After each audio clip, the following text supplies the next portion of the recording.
கர்த்தர் எப்பொழுதுதான் என்னை உயர்த்துவார் என்ற கேள்வியோடு இருக்கும் ஆத்மாவே, இன்று கர்த்தர் உங்களுக்கு சொல்லுவது யாக்கோபு 4:10.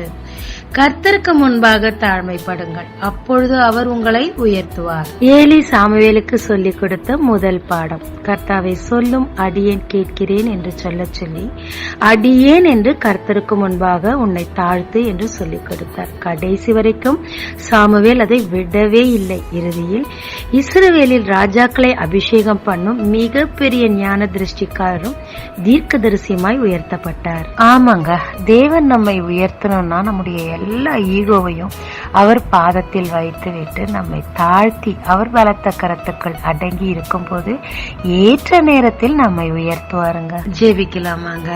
தேவரீர் என்னை உயர்த்த நீர் திட்டம் வைத்ததற்காக உமக்கு நன்றி. உமக்கு முன்பாக என்னை நான் தாழ்த்த எனக்கு கற்றுத்தாரும். இயேசு மூல பிதாவே, ஆமென்.